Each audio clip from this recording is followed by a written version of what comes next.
الحمد لله نحمده ونستعينه ونستغفره ونؤمن به ونتوكل عليه ونعوذ بالله من شرور أنفسنا ومن سيئات أعمالنا من يهده الله فلا مضل له ومن يضلل فلا هادي له وأشهد أن لا إله إلا الله وحده لا شريك له وأشهد أن محمدًا عبده ورسوله أرسله بالحق بشيرا ونذيرا وداعيا إلى الله بإذنه وسراجا منيرا أما بعد فإن خير الحديث كتاب الله وخير الهدي هدي محمد صلى الله عليه وسلم وشر الأمور محدثاتها وكل محدثة بدعة وكل بدعة ضلالة وكل ضلالة في النار فأعوذ بالله السميع العليم من الشيطان الرجيم بسم الله الرحمن الرحيم يا أيها الذين آمنوا إذا تداينتم بدين إلى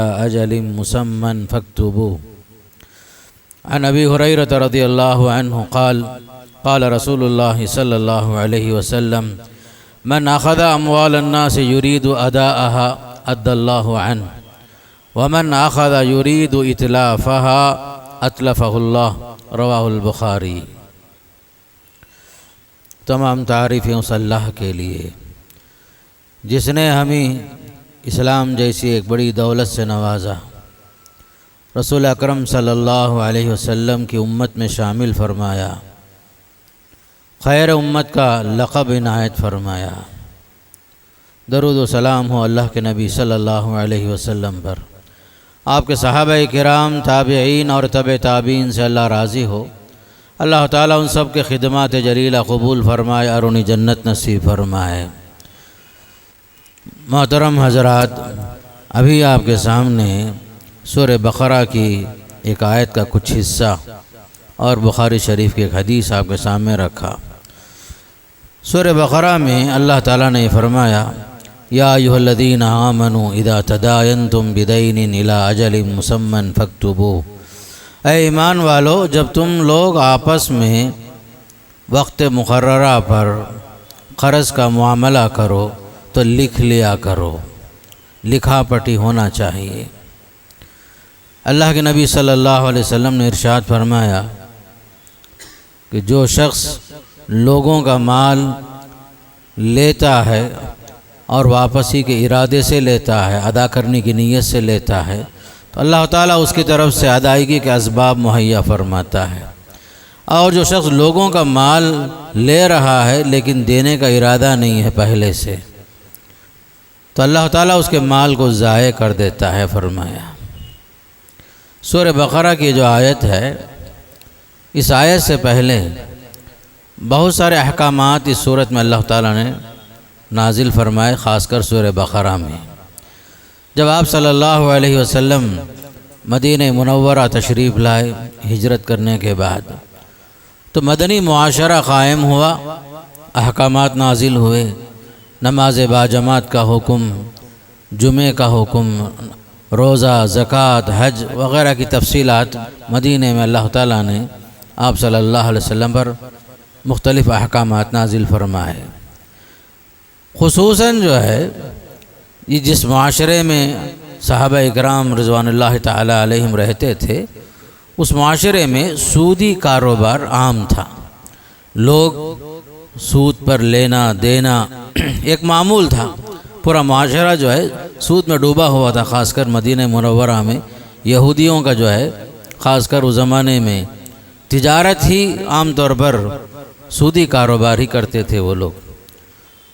تو ایسے معاشرے میں سودی نظام کو اللہ تعالیٰ نے سب سے پہلے حرام کر دیا، تجارت کو حلال فرمایا۔ احل اللہ البیع وحرم الربا، سب سے پہلے آیت نازل ہو گئی خاص کر کے معاملات کے اندر کہ تمہارے لیے اللہ نے بزنس حلال کیا، تجارت حلال کیا، اور جو ہے انٹرسٹ، سود جسے ہم تمل میں وڈی کہتے ہیں، اسے حرام کر دیا۔ اب جو ہے مدنی معاشرے میں، چاہے وہ معاشرہ کیسے بھی کیوں نہ ہو، وہاں ہر طرح کے لوگ آرام کی زندگی تو نہیں گزارتے، ہر آدمی کو مالی ضرورت پیش آتی ہی رہتی ہے، ہر انسان کی ضرورتیں الگ الگ ہوتی ہیں۔ کچھ لوگ ایسے ہیں جو باقاعدہ جو ہے صدقہ وغیرہ لینا پسند بھی نہیں کرتے، ایک طرف جہاں اسلام نے تجارت کو حلال کیا، سود کو حرام کیا، اور دوسری طرف لوگوں کو صدقہ اور خیرات پر بھی ابھارا تاکہ لوگوں کی ضرورتیں پوری ہوں۔ صدقہ و خیرات کی فضیلتیں بیان کی گئی، اللہ کے راستے میں دینے والوں کے لیے بڑی آیتوں کے اندر وعدے اللہ تعالیٰ نے فرمایا کہ تمہارے لیے جنت ہے، فلاں ہیں فلاں ہیں۔ کچھ لوگ ایسے ہیں جو لوگوں کے صدقات اور خیرات لینا پسند نہیں کرتے، ہر آدمی جو ہے صدقہ و خیرات کر بھی نہیں سکتا، اور کچھ لوگ ایسے بھی ہیں صدقہ و خیرات لینا پسند بھی نہیں کرتے، غیرت کا معاملہ ہوتا ہے۔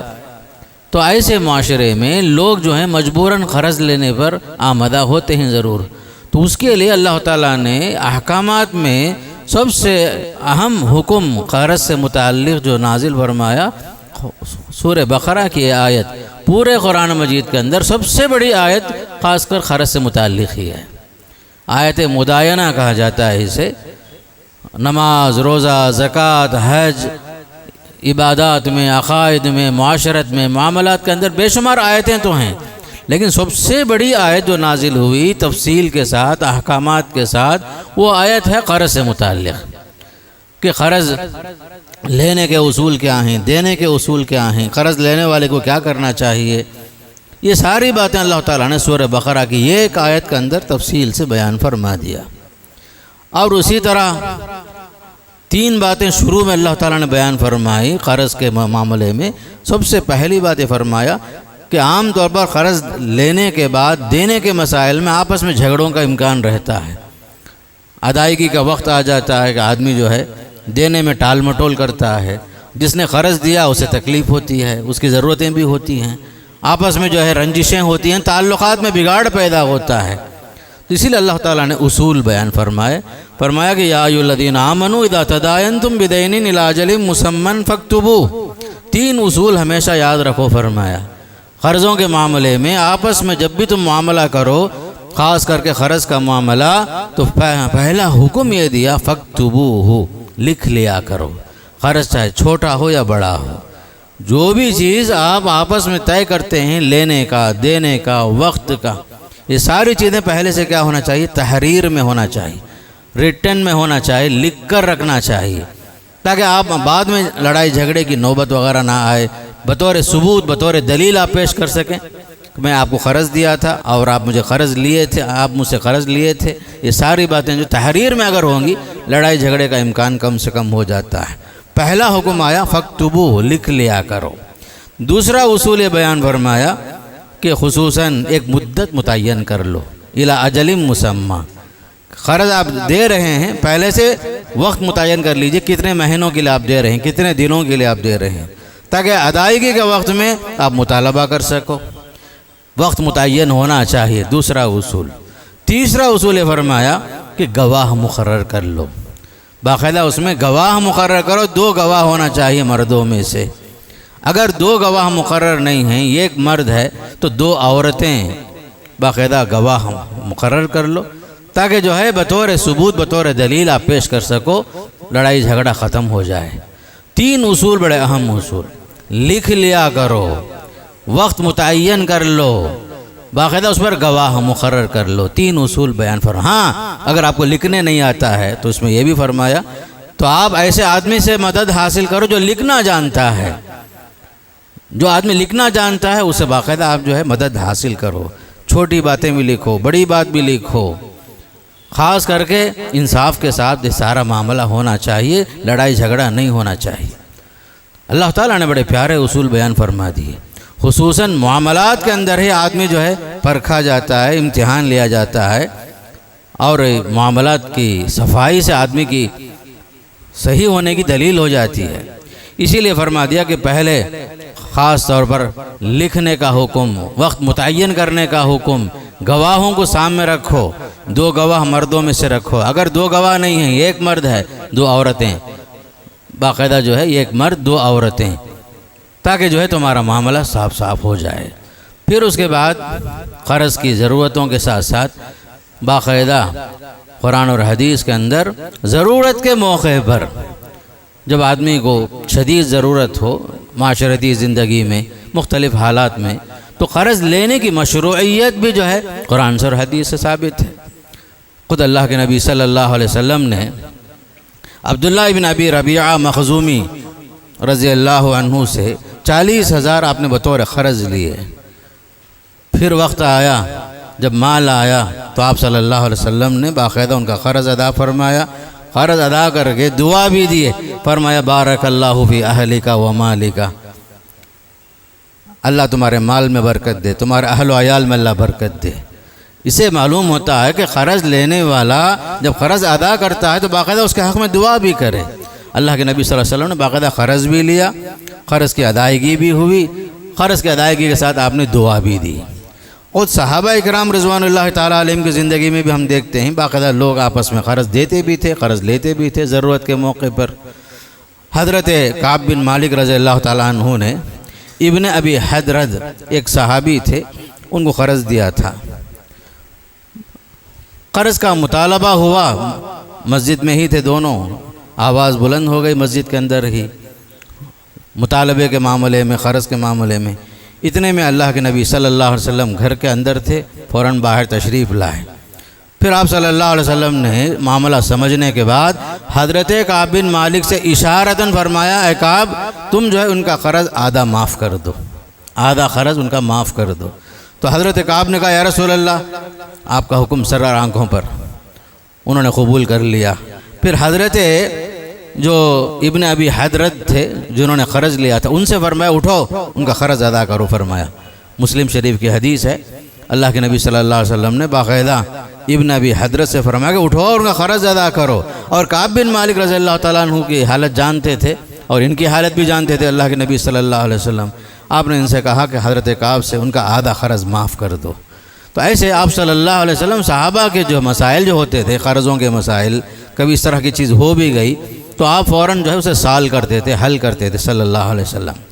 تو قرض لینا دینا ضرورت کے اعتبار سے جائز ہے، قرض کا معاملہ جو ہے کوئی معیوب نہیں ہے، یہ سب ضرورت کے وقت ہے۔ بلا ضرورت آدمی قرض نہ لے، ضرورت کے موقع پر قرض لینے کو بھی شریعت جائز قرار دیتی ہے، قرض دینے کو بھی بلکہ ثواب کا عمل قرار دیتی ہے۔ لیکن بعض حالات میں جہاں ضرورت ہی نہ ہو آدمی بلا ضرورت آدمی قرض لیتا ہے، یا اپنے اسٹیٹس بڑھانے کے لیے، خواہ جو اپنے بزنس کو آگے بڑھانے کے چکر میں، بعض مرتبہ یہ قرض جو انسان کے لیے بوجھ بن جاتا ہے، اس کی ادائیگی کی طاقت سے باہر ہو جاتا ہے۔ تو ایسے قرض جو انسان کے لیے وبال جان بن جائے، ایسے قرضوں سے اللہ کے نبی صلی اللہ علیہ وسلم پناہ مانگتے تھے، دعا کرتے تھے اللہ تعالیٰ سے، اللہم انی اعوذ بک من المأثم والمغرم، اے اللہ میں تیری پناہ میں آتا ہوں گناہوں کے بوجھ سے بھی، قرض کے بوجھ سے بھی۔ قرض اچھی چیز نہیں ہے، اس لیے اللہ کے نبی صلی اللہ علیہ وسلم پناہ مانگتے تھے گناہوں سے بھی، عاجزی سے بھی، بخیلی سے بھی، سستی سے بھی، جہاں جہاں جو چیزیں معیوب تھیں ان میں سے آپ نے باقاعدہ جو ہے قرض کو بھی شامل فرما کر اللہ کی پناہ طلب کی۔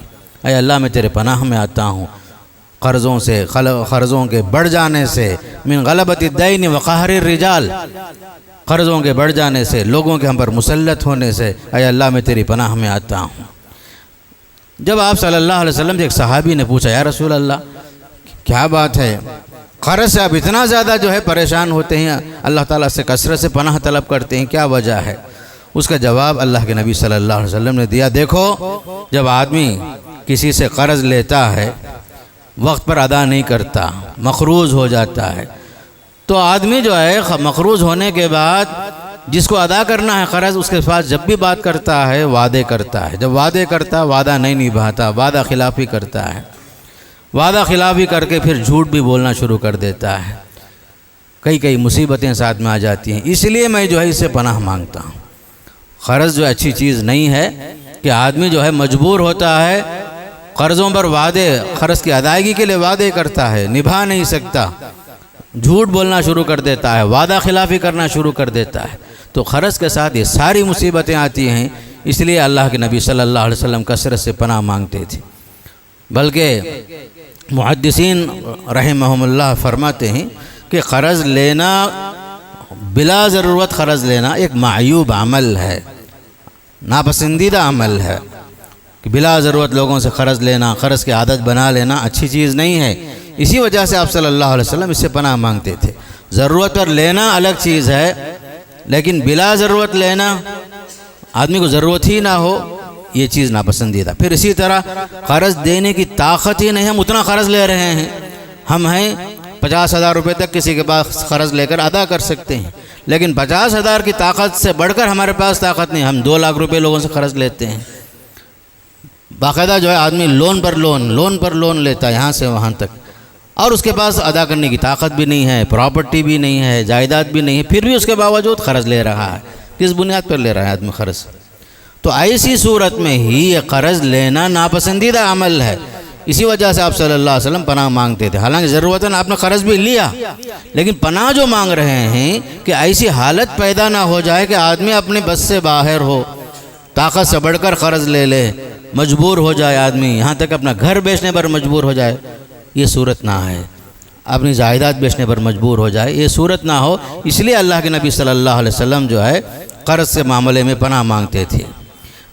بعض مرتبہ آدمی جو ہے قرض لیتا ہے لیکن دینے کے معاملے میں ٹال مٹول کرتا ہے، اور نیت بھی پہلے سے صاف نہیں ہوتی۔ حدیث میں آتا ہے کہ آدمی اگر قرض لیتا بھی ہے ضرورت کے موقع پر، پہلے سے ارادہ ہو قرض ادا کرنے کی، ایک تو طاقت کے مطابق قرض لے، اس کے علاوہ دینے کی نیت بھی ہو۔ بہت سارے معاملات ہماری نیت پر موقوف ہوتے ہیں، اسی لیے وہ بخاری شریف کی حدیث میں اللہ کے نبی نے فرمایا، جس نے قرض لیا لوگوں کو ادا کرنے کی نیت سے، اللہ تعالیٰ اس کے لیے اسباب مہیا کرتا ہے۔ پہلے سے اگر دینے کا ارادہ ہی نہیں تھا، اگر کسی نے قرض لیا، ارادہ تو دینے کا نہیں ہے، تو فرمایا جس نے لوگوں کا مال لے کر ہڑپ کرنے کے ارادے سے لیا، اللہ تعالیٰ اس کے لیے اسباب بھی مہیا نہیں فرماتا، آسان نہیں کرتا۔ تو اس لیے خاص طور پر جب ضرورتاً آدمی قرض بھی لے رہا ہو تو پہلے نیت صاف ہونی چاہیے، ضرورتاً لے رہا ہوں، اللہ تعالیٰ جو جب اسباب مہیا کرے گا تو میں ضرور دے دوں گا، جلد سے جلد اس سے چھٹکارا پا لوں گا، یہ نیت ہونی چاہیے۔ اگر آدمی جو ہے لیتے وقت میں اگر نیت میں کھوٹ ہے، نیت میں خرابی ہے، تو اللہ تعالیٰ اس کے مال میں برکت نہیں دیتا، اور نہ اس کے لیے قرض کی ادائیگی کے لیے اسباب مہیا فرماتا ہے۔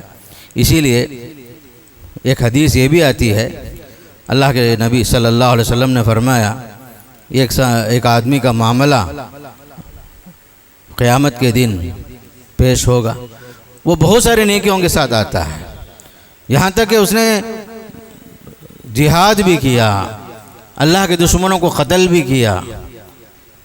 پھر جب وہ اللہ کے پاس پہنچتا ہے تو بہت ساری نیکیوں کے ساتھ اس کا معاملہ جو قرض کا رہتا ہے، تو اللہ کے نبی صلی اللہ علیہ وسلم سے صحابی نے پوچھا، یا رسول اللہ صلی اللہ علیہ وسلم، کیا میرے وہ سارے گناہ معاف ہو جائیں گے اگر میں جہاد میں بھی شریک ہوں اور بہت ساری نیکیوں کے ساتھ بھی آؤں؟ تو اللہ کے نبی علیہ السلام نے فرمایا کہ نہیں، سوائے قرض کے سارے گناہ تمہارے معاف ہو جائیں گے۔ چاہے آدمی اللہ کے راستے میں شہید بھی ہو جاتا ہے تو سارے گناہ معاف کر دیے جاتے ہیں سوائے قرض کے، اس لیے کہ لوگوں کا معاملہ ہے، حقوق العباد ہے، یہ لوگوں کا حق ہے۔ جب تک لوگ معاف نہ کریں، جب تک لوگ معاف نہ کریں، اس معاملے میں آدمی کو محتاط ہونا چاہیے۔ یہ حقوق اللہ نہیں ہے، حقوق العباد ہے، یہ لوگوں کا حق ہے۔ یہ لوگوں کے حق کی ادائیگی کے معاملے میں ہمیشہ آدمی محتاط ہو، بلا ضرورت لوگوں سے قرض لینا، اپنے اوپر قرض کو جو ہے چڑھا لینا، اتنا چڑھا لے کہ آدمی قرض ادا کرنے کی طاقت ہی نہ ہو، اس کا سکون ختم ہو جائے، راحت ختم ہو جائے۔ یہ تمام چیزیں خاص کر انسان کی زندگی میں دکھاوے کے موقع پر یہ سب چیزیں آتی ہیں، ایک دوسرے سے آگے بڑھنے کا جذبہ ہوتا ہے، اور خصوصاً جو ہے آدمی ناجائز طریقے سے، سودی طریقے سے، حرام مال لے کر کے، سودی کاروبار سے، یا جو ہے انٹرسٹ پر مال لے کر کے جب آدمی کاروبار کرتا ہے اس میں برکت نہیں ہوتی۔ جس چیز کو اللہ نے حرام کر دیا ہے اس کے اندر برکت کا سوال ہی پیدا نہیں ہوتا۔ جو لوگ قرض لیتے ہیں لون کے نام سے، 0% کے نام سے، یا جو فائنانس میں سود پر جو قرض لیتے ہیں، ان سب چیزوں میں اللہ برکت نہیں رکھتا، اس لیے کہ اللہ نے صاف فرما دیا، اللہ نے تجارت کو حلال کیا ہے، سود کو حرام کر دیا۔ سود کا لینا بھی حرام، دینا بھی حرام، اللہ ہے کہ آدمی کسی کے پاس قرض لے رہا ہے بلا سودی قرض، جیسے بیت المال وغیرہ میں باقاعدہ کئی مقامات میں، شہروں میں بیت المال کا نظام ہے، تو آدمی وہاں سے لیتا ہے اور ادا کرتا ہے، یہ الگ صورت ہے۔ لیکن سودی طریقے سے قرض لینا، یہ چیز انسان خاص کر ایک مسلمان کے لیے جائز نہیں ہے۔ اس لیے قرض لینا جب تک آدمی کے لیے مجبوری نہ ہو، آدمی قرض کے میدان میں آگے نہ بڑھے، اور خصوصاً سودی قرضہ مسلمان کے لیے جائز ہی نہیں ہوتا۔ اور ایک صورت یہ ہے کہ پہلے سے آدمی کی نیت اگر صحیح ہوتی ہے تو اللہ تعالیٰ اس کے لیے آسانیاں پیدا فرماتا ہے۔ قرض لے رہا ہے مجبوراً، دینے کا ارادہ بھی ہو، اللہ تعالیٰ آسان کرے گا۔ بعض مرتبہ بعض لوگوں کو اللہ تعالیٰ صاحب حیثیت بنا کر کے وہ لوگ جو ہیں لوگوں کا تعاون بھی کرتے ہیں، تو قرض دینے کی بڑی فضیلت بھی آتی ہے۔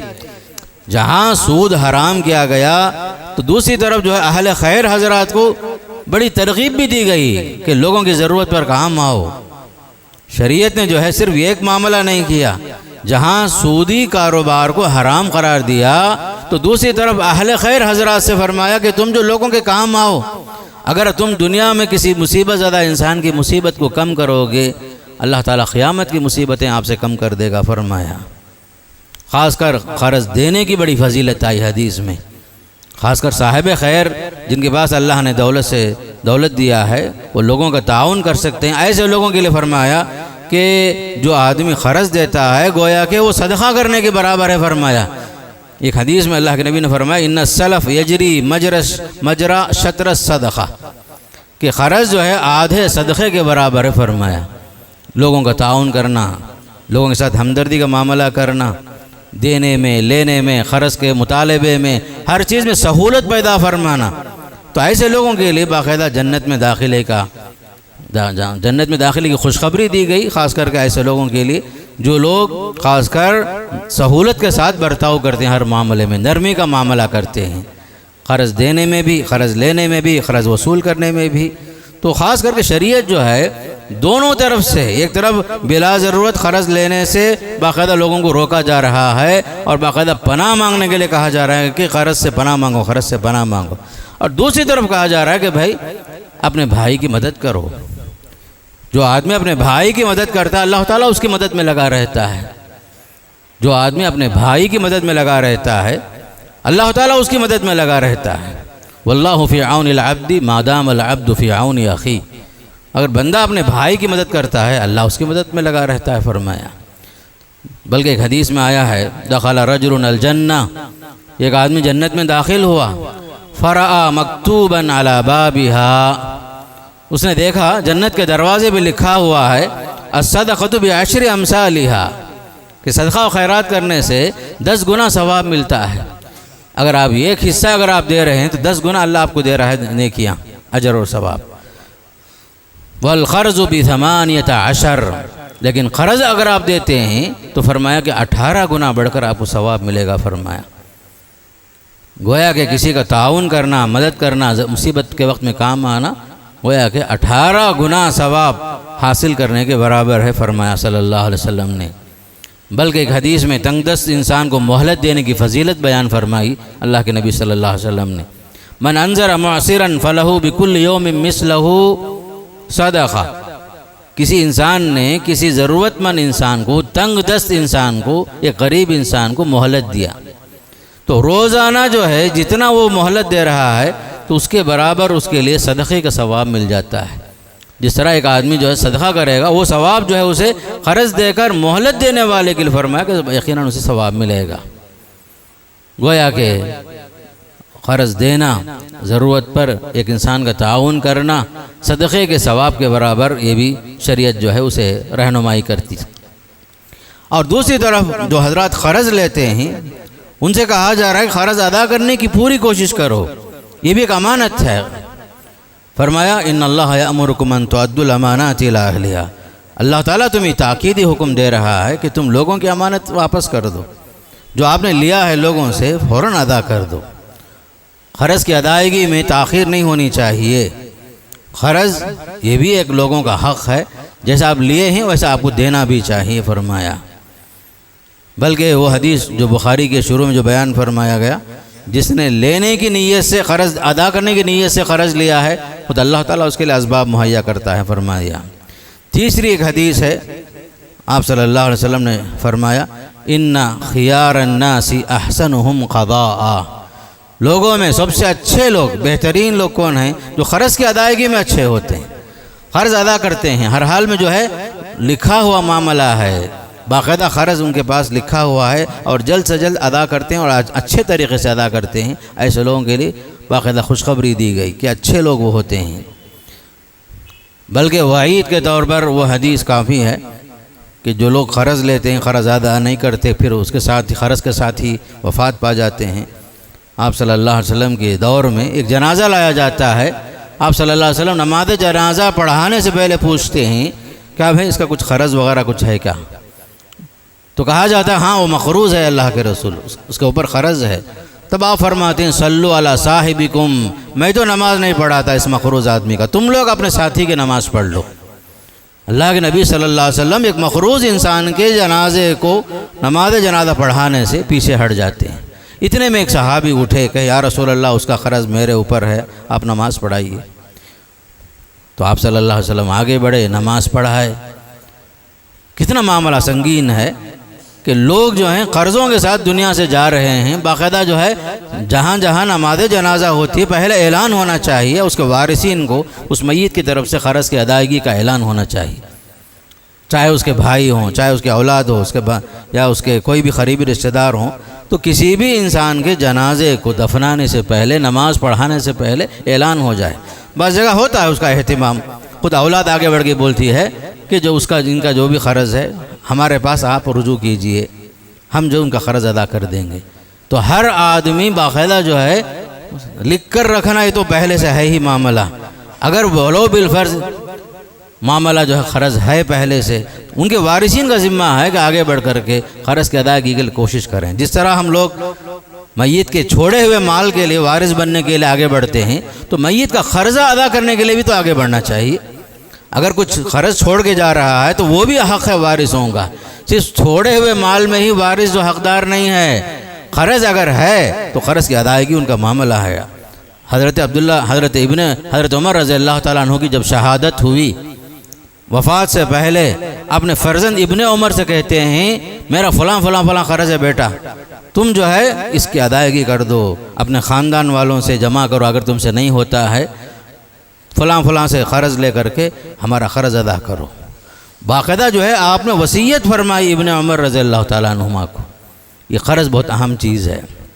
پھر اسی طریقے سے جب ہم پراپرٹی تقسیم کرتے ہیں تو تقسیم سے پہلے خاص کر کے پہلا جو حق ہے وراثت کی تقسیم سے پہلے، پہلا جو معاملہ ہے کفن دفن کا خرچ نکالیں گے۔ اگر کوئی تیار نہ ہو میت کا خرچہ اٹھانے کے لیے، میت کے چھوڑے ہوئے مال میں پہلا حق جو ہے خود اس کے کفن دفن کا انتظام کرنا ہے۔ دوسرا جو بنیادی حق ہے قرض دیکھیں گے پہلے کتنا قرض ہے۔ اگر مال جو ہے اتنا ہی ہے جتنا قرض بھی ہے، پہلے قرض ہی ادا کریں گے۔ ہر حال میں جو قرض کی ادائیگی ہوگی۔ دوسرا حق ہے یہ قرض پراپرٹی کے معاملے میں۔ تیسرا حق ہے وصیت کی تنفیذ کا معاملہ۔ اگر وصیت ہے، وصیت زبانی ہو یا تحریری ہو، وہ وصیت پوری کرنا ہے۔ چوتھا مرحلہ ہی باقی مال کو تقسیم کرنا ہے وارثوں میں۔ یہ اہم چیز ہے۔ قرض جو ہے ہر حال میں ادا ہونا چاہیے، پراپرٹی کی تقسیم میں بھی۔ پھر اسی طرح بعض قرضوں میں سے قرض ایسا بھی ہے عورتوں کا مہر ہے۔ آج الحمدللہ مہر جو ہے مہر معجل ادا کیا جاتا ہے، لیکن ایک زمانہ ایسا تھا پہلے مہر معجل کا رواج نہیں تھا۔ لوگ جو ہیں اکثر جو ہے 10,000 15,000 8,000 10,000 ایسے نام سے جو مہر رکھتے تھے، لیکن دیتا ہی نہیں تھا کوئی۔ یہاں تک کہ بیوی کا معاملہ جو ہے اتنا آخری تک معلق رہتا تھا، جنازہ نکل جاتا شوہر کا، بعد میں کوئی پوچھتا ہے، عورت سے پوچھئے، بیوہ سے پوچھو قرض ادا ہوا یا نہیں ہوا، اگر نہیں ہوا ہے تو معاف کرنے بولو۔ تو یہ بھی جو ہے خاص کر کے عورت کا جو مہر ہے اس کے قرضوں میں سے قرض ہے۔ اس لیے آدمی جو ہے وفات سے پہلے ہی کوشش کرے، اگر کسی نے مہر نہیں دیا ہے تو اس کو پہلے ادا کرنا چاہیے، اس لیے کہ عورت کا حق ہے۔ وہ عورت جو ہے اپنا حق باقاعدہ جو ہے وصول کر لے۔ بعض جگہ میں لوگ دینا چاہتے ہیں، عورت لینا نہیں چاہتی، اپنے وہم اور خیال کے مطابق یہ عورت سمجھ لیتی ہے اگر شوہر نے مہر دے دیا تو شوہر کا انتقال ہو جائے گا، نعوذ باللہ من ذالک۔ ایسا کچھ نہیں ہے۔ آپ جو ہے اپنا حق لیں گے شوہر کی زندگی میں جب وہ دے رہا ہے، بلکہ مانگنے کا بھی حق ہے عورت، اس لیے کہ اس کا ذاتی حق ہے، وہ مہر اس کا حق ہے۔ پھر اسی طریقے سے بعض مرتبہ ایک آدمی لوگوں کو کچھ وعدے دیتا ہے، میں جو ہے انشاءاللہ اگر میرا فلاں مال آ گیا تو میں آپ کو فلاں دوں گا، فلاں دوں گا، فلاں دوں گا، یا جو ہے اللہ تعالیٰ کے لیے نظر مان لیتا ہے، وہ بھی ایک قرض ہے، یا لوگوں کے ساتھ اس نے وعدہ کیا ہے، اس پر گواہ مقرر ہیں، فلاں ادارے کو دینے کا ہے، اگر میرا فلاں مال جو ہے مجھے مل جائے، جو مال میرا پہنچنا ہے وہ مال اگر مل گیا، میرا حق مل گیا تو میں جو ہے یہ کروں گا، وہ کروں گا، یہ سب وصیتیں ہو جاتی ہیں۔ تو قرضوں میں سے لوگوں کے ساتھ کیے ہوئے وعدے اگر وہ جائز طریقے سے باقاعدہ جو ہے اس نے کسی کو وعدہ کیا ہے اور اس پر لوگ گواہ موجود ہیں، یہ بھی ایک قرض شمار ہوتا ہے۔ نظر مان لیا تھا، وہ بھی ایک قرض ہوتا ہے۔ الغرض، قرض کی شکلیں الگ الگ ہیں، باقاعدہ جو ہے ہر آدمی کے معاملے میں باقاعدہ یہ سب تفصیلات جاننا چاہیے۔ پھر اسی طریقے سے ہمارے بزنس میں عام طور پر دو طریقہ ہوتا ہے۔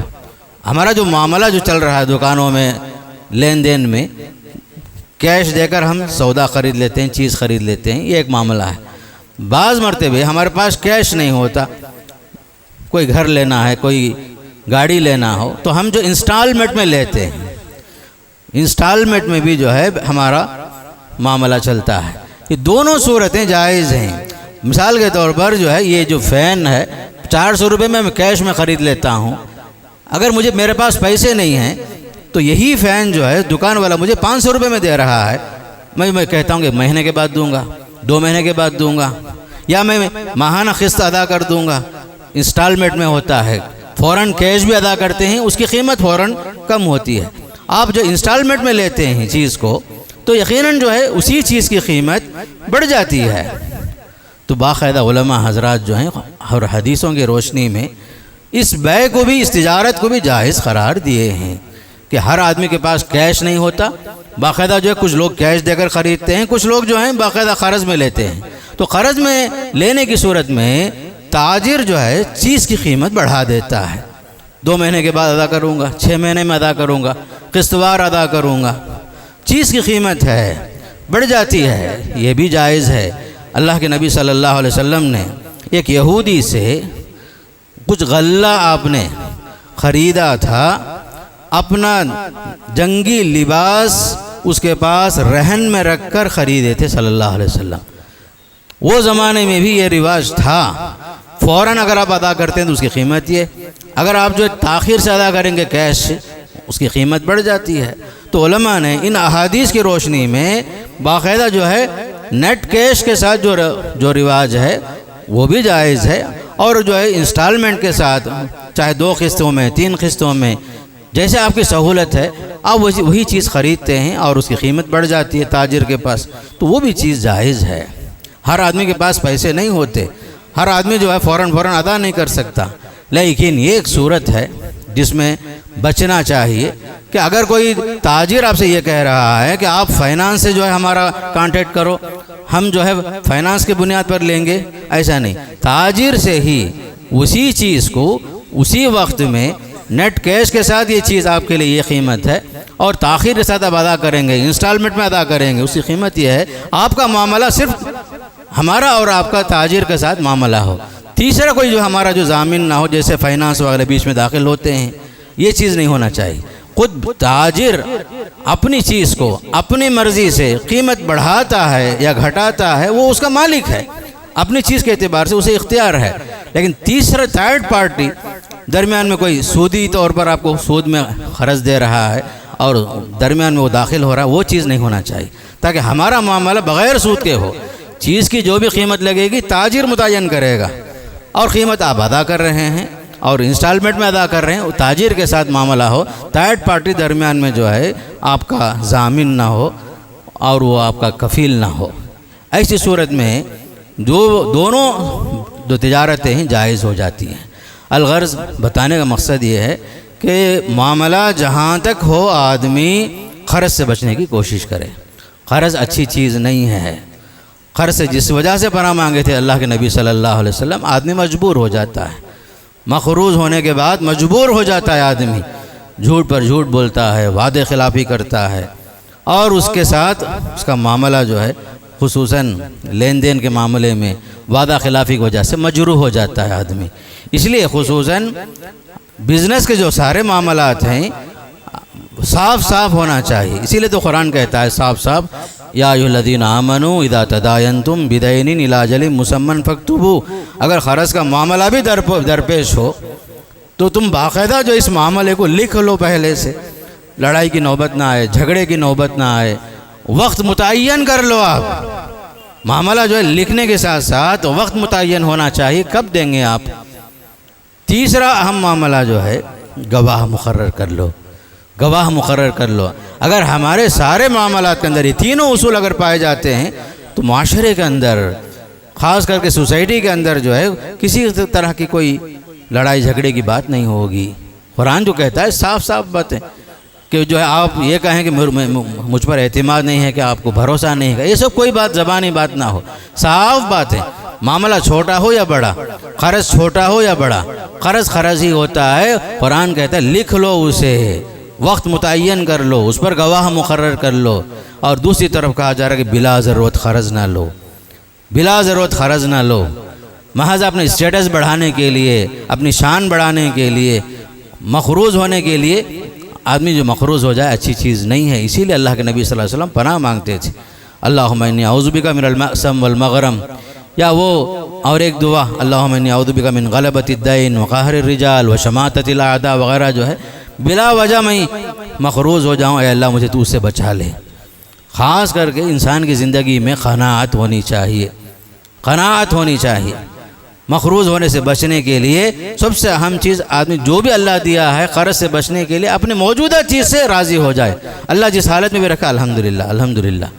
قرض سے بچنا ہے اس لیے کہ یہ حقوق العباد ہے. اور سب سے بڑی چیز یہ ہے کہ اگرچہ کہ ہم وقت متعین کر کے لے بھی لیں, اس وقت سے پہلے ہماری وفات ہو جائے تو کیا ہوگا, قرض کی ادائیگی کی شکلیں کیا ہوگی, یہ سب سوچنا چاہیے. آدمی مقروض مرے, لوگوں ہمارا قرض ادا نہ کر سکیں اور قرض والا جو ہے ہمارے قرض کو معاف نہ کرے تو کیا ہوگا. جبکہ حدیث میں آتا ہے ایک شہید کے گناہ سارے معاف ہو جاتے ہیں سوائے قرض کے. اس لیے قرض جو ہے اچھی چیز نہیں ہے. بلا ضرورت قرض لینا اچھی چیز نہیں, معیوب. اسی لیے محدثین نے اسے معیوب قرار دیا. البتہ ضرورتاً حالات کے اعتبار سے کبھی آدمی مجبور ہو گیا اپنے گھریلو مسائل کی وجہ سے, کبھی جو ہے بیماریوں کی وجہ سے, یا بچوں کی خاطر کبھی آدمی مقروض ہو گیا, یہ طبعی چیزیں ہیں. اسی وجہ سے ادھر اہل خیر حضرات سے بھی کہا گیا آپ لوگوں کا تعاون کرو, مدد کرو, بلا سودی قرضوں کے لیے آگے بڑھ کر لوگوں کا تعاون کرو, آپ کو صدقے کا ثواب ملے گا. یہ ساری باتیں جو شریعت جو بتا رہی ہے تاکہ لوگوں کا معاملہ صاف صاف ہو, صحیح ہو, لوگ مقروض نہ ہوں, قرضوں کی مصیبتوں سے بچیں لوگ. اس وجہ سے شریعت نے صاف اصول بتائے. ہمارا دین جو ہے جس طرح عبادات پر توجہ دیتا ہے, عقائد پر, معاملات, تو خاص کر معاملات پر زیادہ توجہ بھی دے رہا ہے. اس لیے کہ ہمارا معاملہ آپس میں جب تک صحیح نہیں ہوگا, خاص کر کے آدمی حرام سے جب تک نہیں بچے گا, عبادتیں قبول نہیں ہوں گی. خصوصاً بزنس جو ہے صحیح طریقے پر ہونا چاہیے. جو ہم کھاتے ہیں عقل حلال ہونا چاہیے. لوگوں کا حق ہم پر باقی نہ رہے, لوگوں کے مقروض نہ ہوں. اور خصوصاً سودی کاروبار سے, سودی لین دین سے, انٹرسٹ کی زندگی سے اپنا دامن بچانا چاہیے. اس لیے کہ اللہ نے صاف صاف فرمایا اس حرام شے میں اللہ نے برکت نہیں رکھا جس چیز کو اللہ نے حرام کر دیا. احل اللہ البیع وحرم الربا. بزنس حلال ہے اور سودی کاروبار, لینا دینا, لکھنا, اس پر گواہ بننا, یہ سب چیزیں جو حرام ہیں اللہ نے ان سب چیزوں کو بے برکت قرار دیا ہے. اس لیے ہم جو ہے ہر حال میں بچیں, اپنے معاملات کو صاف صاف رکھیں, اور اللہ سے بھی ہمیشہ دعا بھی کرتے رہیں. اللہ تعالیٰ ہم جس طرح گناہوں سے ہم پناہ مانگتے ہیں, دشمنوں کی ہنسی سے ہم پناہ مانگتے ہیں, دشمنوں کے غلبے سے ہم پناہ مانگتے ہیں, اللہ قرضوں کے غلبے سے بھی ہم پناہ مانگتے ہیں جیسا اللہ کے نبی صلی اللہ علیہ وسلم کا معمول تھا. اسی کے ساتھ ہم اللہ سے دعا کرتے ہیں اللہ تعالیٰ ہم سب کو قرضوں کی مصیبتوں سے ہماری حفاظت فرمائے. اللہ تعالیٰ ہمیں عقل حلال کھانے کی توفیق نصیب فرمائے. جہاں تک ہو سکے اللہ کی بندگی کا ماحق کرنے کی پوری توفیق نصیب فرمائے. اللہ جب تک رکھے ایمان کے ساتھ, عمل صالح کے ساتھ, دنیا میں باقی رہنے اور کلمے کی موت نصیب فرمائے اللہ تعالیٰ ہم سب کو. اقول قولی ھذا استغفر اللہ لی ولکم ولسائر المسلمین من کل ذنب فاستغفروه انه هو الغفور الرحیم۔